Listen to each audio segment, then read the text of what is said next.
What is up, guys, and welcome back to Gritty Pete's Garage. I'm your host, Gritty Pete, and on today's episode, we're going to get some more goodies installed and start setting timing.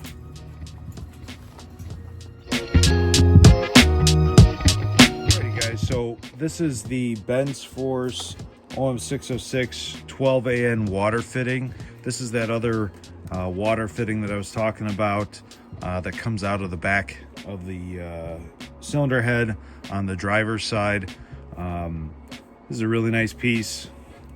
It's I like it a little bit better than DPUK's just because it's a bit more compact, looks a little bit cleaner. So it comes with everything that you need to install it: O-ring for the seal, and then a nice little clamp that holds it into the head. And I'll show you on the install. I switched over to the cap head because this is the button head style and just want to keep everything consistent. So we're going to get this installed and then get our oil cooler lines and our oil filter housing installed. Got another Benz Force goodie. These are the older versions. This is the Gen 1. I believe this takes just the standard Mercedes O-ring that's used for the oil cooler fittings, but they'll still work just as great as the new ones. The new ones, I believe, are black anodized, so they look real nice, just like the previous part that I just showed you. So my fiance, or she's now my fiance, bought these for me a while ago, so we're going to use these guys and get that installed. Another thing too, I installed all stainless hardware throughout the thing just because why not, you know, make it look nice and fancy. So that was a fun little upgrade.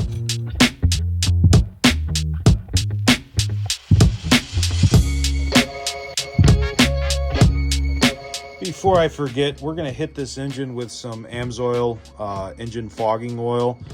This is just going to be able to protect this engine while I still have it in quote-unquote storage. We've got still a lot to do to the truck, and I just want to make sure that everything is nice and sealed up. We're going to hit it through the pre-chambers right now, and then maybe the backside of the valves. Once we actually get our timing assembly in and our cams in, some of those valves will open it up and we'll hit it again just to make sure that we're all completely covered. But we're going to spray this and protect our engine while it's in storage.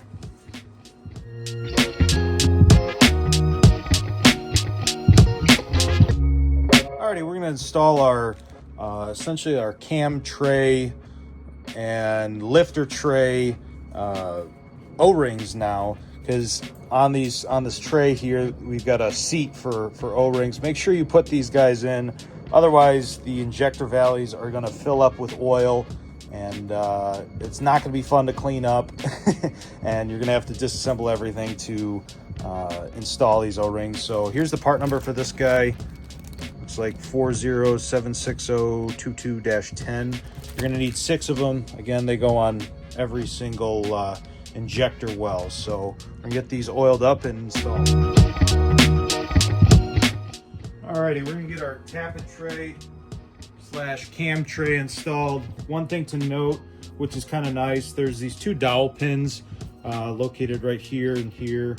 There's what, 1, 2, and 5 looks like locations. Thankfully that these are here, so it kind of eliminates the possibility of installing this tray incorrectly. Also on the front of the tray, you're going to have a little pin on essentially the driver's side. That's where the pin for your timing chain guide goes in. So it's pretty straightforward. Just make sure you set it down nice and straight onto those locating pins. There we are, locked in. Can't move forward or back, so we're good to go there. Alrighty guys, so we're at the point where we need to install our hydraulic lifters or tappets, whatever you want to call them.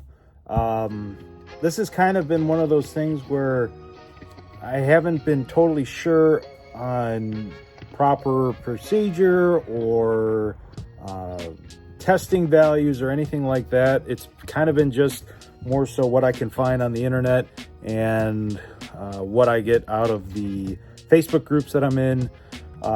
So we are fully replacing all 24 lifters. We're replacing it with Phoebe Bilstein 01308. These are the only lifters that I could find for a decent price, as well as name brand. There was some random ones that maybe they're very popular overseas, but I wasn't familiar with them, nor have I ever heard about them. And there is a little bit of a difference between the OEM lifter and the replacement one. The main one being is the new one is about 175 thou, maybe 125 thou shorter than the old one, which is kind of interesting considering looking at the wear pattern on the old one. You can definitely see that there was not scoring, but there was definitely a lot more surface area, a lot more oiling issue and wear on the original lifter. As you can see, the difference in discoloration, or not discoloration, but more so just shiny wear off of the lifter. So that's one of the main differences. The other difference is on the oiling holes. The oiling groove is in the exact same location, but the oiling, essentially oiling entry point on the OEM lifter is a bit bigger, which I prefer, but I don't think that we're going to have that an oiling issue for these guys, considering that the tray has the exact same opening and it's actually much larger than this. So I don't think we're going to have any sort of issues getting oil to the new tappets, just the entry hole for the lifter itself, because the lifters, the slack is taken up, or the valve lash or whatever you want to call it is taken up via this little plunger here. And as you can see, or maybe you can't, but this guy right here is very spongy.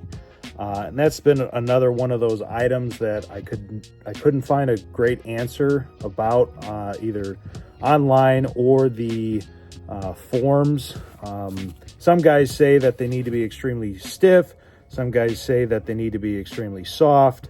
In my opinion, they need to have some play, but not a lot. Because if they're not holding any sort of oil pressure, they're not doing their job. They're not getting the oiling that it needs to compensate and take up the valve lash or whatever you want to call it. So the new ones are a little bit different, a little bit smaller surface area, but I still think it's big enough for to have good contact with the valve stems themselves. So I'm not really worried about that. Yeah, it was it's kind of interesting because I want to say about 6 to 7 of the original tappets are in this spongy state. The rest are just like the new ones that I got.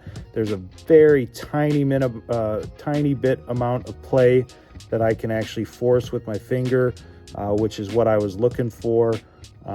So I'm happy with the new ones. Hopefully we don't have any issues. The other thing that was kind of interesting, and maybe I can find one, but I want to say there was 2 or 3 of them that had severe wear. Like, there's a little bit of wear on this one, as you can see by that shininess right there. But there was 2, I think, definitely 2, possibly 3 lifters that had like a groove in them where you could feel it with your fingernail. I'll see if I can find one of those later on, but that kind of concerned me. But that's why we got new ones. When I had the head sent off, he checked everything, all the specifications, at least for the head. We do have, stiffer valve springs in this engine so that we prevent any sort of valve float, because we are going to be running more power, more boost. So we got to make sure that we increase all the parts that need to be, beefed up and improved. So I'm going to get these new ones cleaned up and then oiled up and then installed. So to prep these lifters just a little bit better, this is definitely overkill, but we've got a good old syringe of black tar heroin.